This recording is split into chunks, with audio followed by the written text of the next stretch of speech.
Hace unas semanas, en el exacto momento en que la carta llegó a mis manos, supe que algo en mi vida cambiaría para siempre. Era una invitación, sin remitente, que hablaba de una herencia familiar. Una mansión ancestral en una colina a las afueras de Arkham, Massachusetts, que, hasta entonces, ignoraba por completo que existiera. Con algo de desconfianza, y más aún de curiosidad, decidí aventurarme hacia ese lugar olvidado en el tiempo, esperando descubrir las raíces de una familia a la que creía perdida.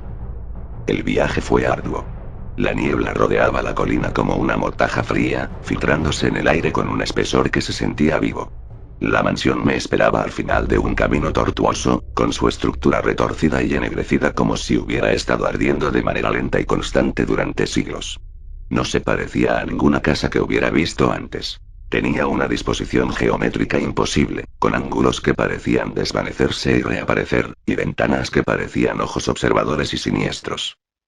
Esa noche, mientras exploraba el oscuro interior, hallé una sala que parecía un estudio o biblioteca, aunque sus libros, encuadernados en cuero extraño, no tenían títulos ni inscripciones reconocibles. Recuerdo haber intentado leer uno de ellos a la luz de mi linterna, pero en cuanto abrí sus páginas, un escalofrío recorrió mi espina dorsal. Los caracteres no eran de ningún idioma conocido, sino símbolos serpenteantes, como escrituras de una civilización desaparecida o de un tiempo anterior al hombre. Horas más tarde, mientras vagaba por los pasillos fríos y abandonados, escuché un murmullo, como un eco distante que atravesaba la piedra misma.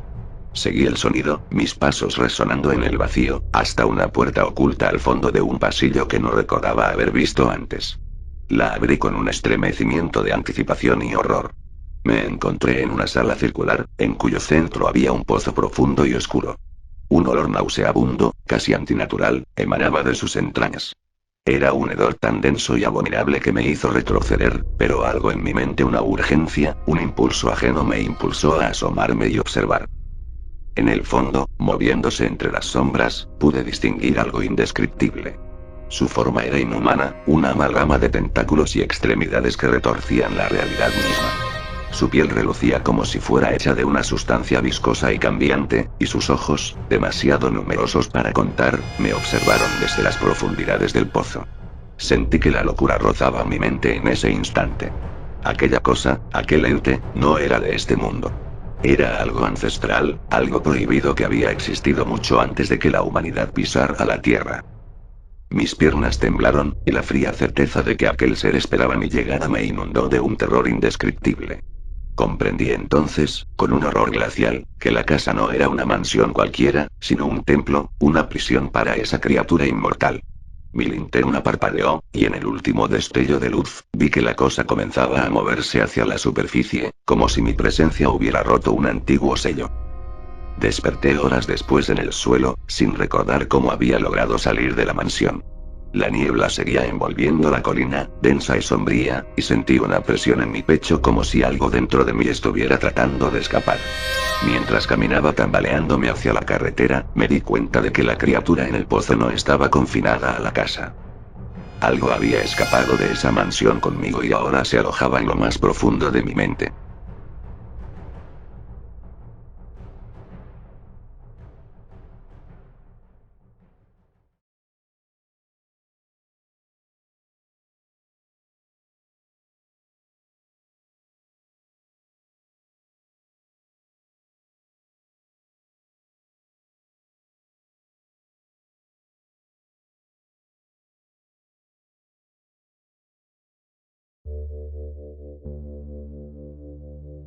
Siempre fui un hombre de razón, dedicado al estudio de la ciencia y la lógica. Fue en un viaje de investigación, cuando tuve la mala fortuna de tropezar con un poblado perdido en las montañas, cuyos habitantes parecían estar congelados en otra era. No había señal en el teléfono, y el clima inclemente me obligó a aceptar la hospitalidad de uno de los aldeanos, un anciano de aspecto cansado y ojos opacos. Durante la noche, él y otros 3 habitantes insistieron en que debía escuchar la advertencia del abismo, como la llamaban, si deseaba salir de allí. Con recelo, acepté escuchar sus historias, creyendo que eran meras supersticiones. El anciano me guió hasta una gruta en la ladera de la montaña, diciendo que era ahí donde vivía la voz que no cesa. Al principio, no escuché nada. Solo el viento silbando en el oscuro vacío. Pero entonces, en medio de la penumbra, comenzó a resonar un eco.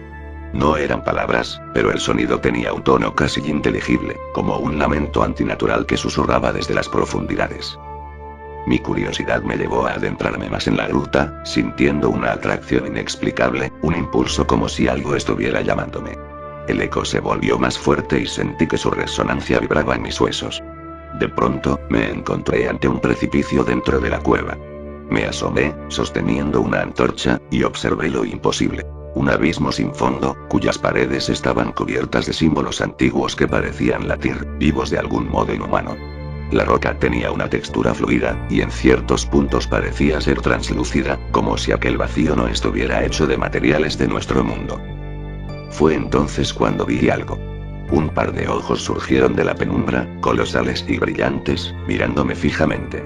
Sentí un poder arcaico, vasto e incomprensible, invadiendo mi mente.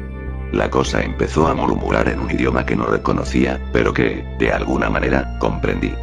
Has venido, como todos antes que tú, dijo en un tono que parecía envolver cada rincón de mi ser. Los murmullos eran imposibles de soportar. Caí de rodillas, con la mente llena de visiones de tiempos lejanos y de entidades grotescas que parecían trascender la realidad misma. Supe, en ese instante, que estaba contemplando la mismísima esencia del cosmos. No como lo conocemos, sino como una bestia caótica, dormida bajo el velo de nuestra comprensión. Con un último grito de voluntad, me arrastré fuera de la gruta, cubriéndome los oídos y huyendo por el sendero rocoso.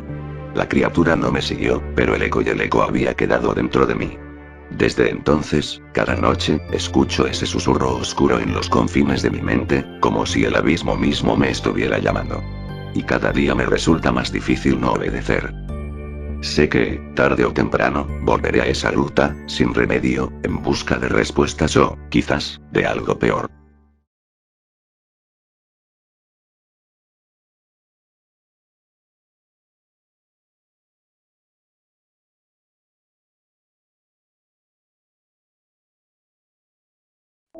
Todo comenzó cuando compré aquel vinilo en una pequeña tienda de antigüedades. El dueño era un hombre extraño, de piel pálida y ojos somnolientos, que me observó con una mezcla de lástima y desdén al entregarme el disco. Era un objeto antiguo, sin ninguna inscripción, cubierto de polvo y ligeramente deformado en los bordes. No había nada que indicara el nombre de la canción o el artista, solo un círculo negro, casi perfecto, que hipnotizaba con su simetría. Al llegar a casa, puse el disco en mi viejo tocadiscos, sintiendo una emoción inexplicable mientras la aguja caía sobre los surcos del vinilo. Al principio, solo hubo un zumbido bajo, como el sonido de algo muy lejano que intentaba abrirse paso hacia este mundo. Luego, una melodía tenue comenzó a fluir. Un sonido delicado, etéreo, con una tonalidad tan profunda que parecía venir de más allá de cualquier comprensión humana. Pronto, la canción cambió. El tono se tornó disonante y oscuro, y en mi mente comenzó a formarse una visión inquietante. Un lugar vacío, rodeado de sombras que parecían observarme con una expectación silenciosa. A medida que la música avanzaba, esas sombras tomaban formas grotescas, sus ojos invisibles clavados en mí, como si la melodía les diera permiso para cruzar al otro lado. Intenté levantar la aguja para detener la canción, pero mi cuerpo estaba paralizado, como si una fuerza invisible me obligara a seguir escuchando. La melodía alcanzó una intensidad sofocante y, en mi visión, las sombras comenzaron a susurrar, formando palabras que se entrelazaban con la música. Eran susurros en un idioma que no comprendía pero que, de alguna forma, sentía que había conocido siempre. Palabras antiguas que hablaban de cosas que existían antes del tiempo, de horrores que se esconden en los rincones oscuros de la realidad. El disco seguía girando, y cada segundo que pasaba hacía que el aire a mi alrededor se volviera más denso, más pesado, como si algo estuviera tratando de manifestarse en la habitación. Finalmente, un último acorde estalló, profundo y ensordecedor. Y en ese preciso instante, sentí que algo invisible había despertado en la habitación. De repente, el vinilo se detuvo, y el silencio fue más aterrador que la misma música. Mis manos temblorosas lograron levantar la aguja, y la oscuridad se desvaneció lentamente, aunque esa sensación de ser observado no desapareció. Con un horror inexplicable, comprendí que lo que fuera que había invocado la canción ahora estaba ahí, entre las sombras de mi cuarto. Desde aquella noche, a pesar de que nunca volví a tocar el vinilo, cada vez que cae el sol escucho la melodía en mis sueños. Y cada noche la veo con mayor claridad. La sombra de una criatura esperando, oculta, observándome, sujeta a un contrato que desconozco, esperando el momento exacto para cobrar lo que, de alguna forma, le debo.